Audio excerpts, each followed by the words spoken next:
8 number question है, यदि कोण ए और कोण बी न्यून कोण हो जहां cos ए बराबर cos बी तो दिखाइए कि कोण ए और कोण बी बराबर है। ठीक है, तो लिखिए हल। हल दिया है, दिया है, क्या दिया है? cos ए बराबर cos बी, cos ए बराबर cos बी, और सिद्ध क्या करना है हमको? कोण ए बराबर कोण बी, तो लिखेंगे सिद्ध करना है, करना है, क्या करना है? कोण ए बराबर कोण बी। ठीक है, तो हमको इसको लेकर चलना है और इतना लाना है। ठीक है, तो लिखेंगे cos ए बराबर cos बी। ठीक है, cos थीटा का सूत्र क्या होता है? cos थीटा का सूत्र होता है आधार बटा कड़, आधार बटा कड़। ठीक है, तो यहाँ पर हम बनाएंगे एक फिगर,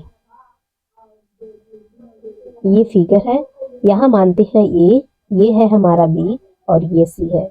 देखिए ये हमारा क्या है? न्यून कोण है, ये न्यून कोण है। ठीक है, थीटा हमारा यही बन रहा है, तो ये हो गया लंब, ये हो गया कड़, और ये हुआ आधार।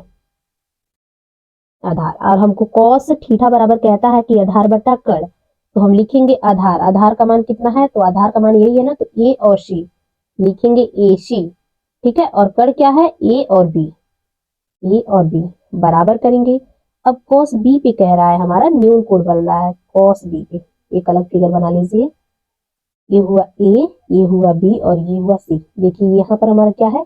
न्यून कोण, यानी बी पे बना, तो ये इसके सामने वाली भुजा क्या हो जाएगी? लंब, ये कड़ और ये आधार। तो हमको चाहिए क्या? आधार चाहिए, तो आधार कौन है? ए बी और सी, बी सी हमारा क्या है? आधार है। ठीक है, और कड़ क्या है? ए और बी, ए और बी। यहाँ पर मुझे दिख रहा है ए बी से ए बी कैंसिल हो गया, बचा क्या? ए सी बराबर बी सी, तो लिखेंगे ए सी बराबर बी सी। अब इसमें भी मुझे दिख रहा है सी से सी कैंसिल, बचा क्या? ए बराबर बी। यही तो मुझे सिद्ध करना था ना। लिखेंगे क्योंकि किसी त्रिभुज के संगत भुजा बराबर होने पर, होने पर संगत कोण, संगत कोण बराबर होते हैं, होते हैं। अतः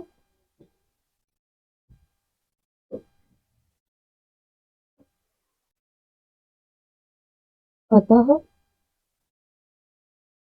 कोण ए बराबर कोण बी, ये मुझे सिद्ध करना था।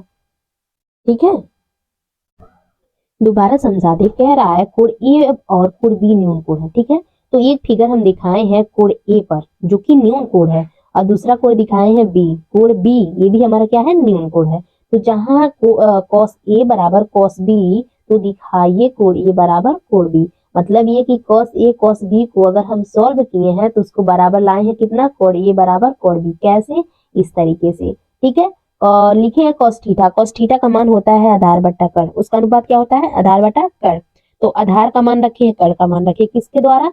cos ए, तो cos ए थीटा पे बन रहा है, इसका हम क्या लिए हैं? आधार लिए हैं, आधार ए सी और कड़ ए बी, तो ए सी अपान ए बी बराबर किए हैं। अब कोण बी को देखें, तो कोण बी हमारा ये है। ठीक है, तो इसका हम क्या लिए? आधार, अब आधार क्या है? बी सी, तो लिखे हैं बी सी, और हमारा कड़ है ए और बी, तो लिख लिए ए बी। अब मुझे दिखा है कि ए बी से ए बी कैंसिल होगा, तो बचा क्या है? ए सी बराबर बी सी, तो ए सी बराबर बी सी में भी हमारा सी और सी से कैंसिल हो गया, बचेगा ए बराबर बी।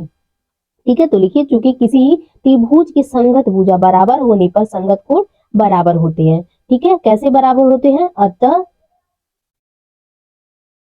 चूंकि कोण ए बराबर कोण बी, यही हमारा सिद्ध करना, यही मुझे सिद्ध करना था। देखिए कोण ए बराबर कोण बी, कोण ए जो है कोण बी के बराबर है।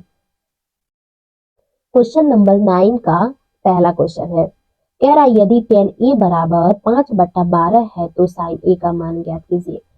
tan थीटा का अनुपात क्या होता है? होता है लंब बटा आधार। और tan a का मान क्या दिया 5/12, मतलब कि लंब की जगह हम रखेंगे 5 और आधार की जगह रखेंगे 12। लंब और आधार का मान निकल गया है तो पाइथागोरस प्रमेय से हम कर्ण का मान निकालेंगे। पाइथागोरस प्रमेय से पाइथागोरस प्रमेय कर्ण का स्क्वायर बराबर लंब का स्क्वायर प्लस आधार का स्क्वायर।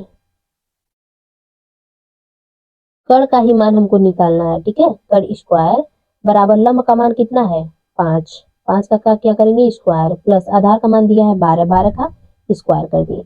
लिखेंगे कर्ण स्क्वायर बराबर 5 का स्क्वायर क्या होता है 25 प्लस 12 का क्या होता है 144। कर्ण स्क्वायर बराबर, अब देखिए 25 और 144 जोड़ेंगे तो आएगा 169। ठीक, ये 169 क्या है 13 का स्क्वायर, तो लिखेंगे कर्ण, कर्ण बराबर 13। 13 का मान मुझे पता चल गया, तो अब क्या करेंगे, अब लिखेंगे हम लोग साइन ए। साइन ए का मान ज्ञात करना था, तो साइन बराबर, साइन का अनुपात क्या होता है लंब बटा कर्ण। लंब का मान कितना है, लिखेंगे साइन ए बराबर लंब का मान 5 और कर्ण का मान 13। यही मान मुझे निकालना था। क्वेश्चन नंबर 9 का दूसरा क्वेश्चन है, यदि tan ए बराबर 1/2 है तो cos ए का मान ज्ञात कीजिए। तो सबसे पहले लिखेंगे tan थीटा का अनुपात। tan थीटा का अनुपात होता है लंब बटा आधार। लंब का मान 1 और आधार का मान 2। ठीक है, तो हम निकालेंगे पाइथागोरस प्रमेय से कर्ण का मान। पाइथागोरस प्रमेय से क्या होता है, कर्ण का स्क्वायर बराबर लंब का स्क्वायर प्लस आधार का स्क्वायर। आधार का स्क्वायर, अब कर्ण का मान तो हमको निकालना है, तो लिखेंगे कर्ण का स्क्वायर। लंब का मान कितना है, तो लंब का मान है 1, तो 1 का स्क्वायर कर देंगे प्लस आधार का मान दिया है 2, 2 का स्क्वायर कर दिए। कर्ण स्क्वायर, अब 1 का स्क्वायर कितना होता है 1 प्लस है तो प्लस, 2 का स्क्वायर हो जाएगा 4, तो लिखेंगे कर्ण स्क्वायर बराबर ये कितना हो जाएगा 5। ठीक, ये तो हमारा कर्ण का मान निकला है, कर्ण स्क्वायर का है, तो कर्ण का मान क्या होगा, तो कर्ण का मान हो जाएगा करड़ी में 5। ठीक है, अब हमको कर्ण का मान पता चल गया है, तो इसमें दिया है cos ए का मान ज्ञात करने के लिए, तो लिखेंगे cos ए। cos थीटा का अनुपात क्या होता है, तो होता है आधार बटा कर्ण। आधार बटा कर्ण, तो cos ए बराबर आधार का मान कितना है, तो आधार का मान दिया है 2, कर्ण का मान हम लोग निकाले हैं करड़ी में 5। cos ए का मान पूछ रहा था, निकालने के लिए cos ए का मान निकल गया। क्वेश्चन नंबर 9 का तीसरा क्वेश्चन है, यदि tan ए बराबर 1 है तो sec ए का मान ज्ञात कीजिए। tan थीटा का अनुपात क्या होता है, तो tan थीटा का अनुपात होता है लंब बटा आधार। दोस्तों इसमें एक मान ही दिया है tan का, ठीक है, तो हम उसको मान लेंगे लंब, और आधार के नीचे भी हम 1 मान लेते हैं। ठीक है, अब हमको sec ए का मान ज्ञात करना है, तो लंब और आधार का मान दिया है, हमको कर्ण का मान ज्ञात करना है, किससे, पाइथागोरस प्रमेय से। पाइथागोरस प्रमेय से, पाइथागोरस प्रमेय क्या होता है, कर्ण का स्क्वायर बराबर लंब का स्क्वायर प्लस आधार का स्क्वायर। अब देखिए कर्ण स्क्वायर ही लिखेंगे बराबर लंब का मान क्या रखेंगे 1, 1 का कर देंगे स्क्वायर प्लस आधार की जगह क्या रखेंगे 1, 1 का कर देंगे स्क्वायर, तो ये हो जाएगा कर्ण स्क्वायर बराबर 1 का स्क्वायर 1 प्लस 1 का स्क्वायर 1। कर्ण स्क्वायर बराबर 1, 1 क्या हो जाएगा 2। ठीक है, ये हमारा कर्ण स्क्वायर का मान है, और हमको कर्ण का मान ज्ञात करना है, तो लिखेंगे कर्ण बराबर करड़ी में 2।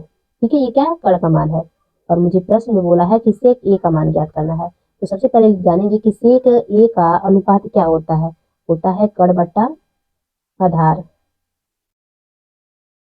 ठीक है, तो सेक ए बराबर कर्ण का मान कितना निकल के आया है करड़ी में 2, और आधार का मान कितना है 1, 1। दोस्तों ये 1 लिखे या ना लिखे, ठीक है, तो हम लिखेंगे सेक ए बराबर करड़ी में 2, ये हमारा आंसर हो जाएगा। मिलते हैं आप लोग से नेक्स्ट वीडियो में।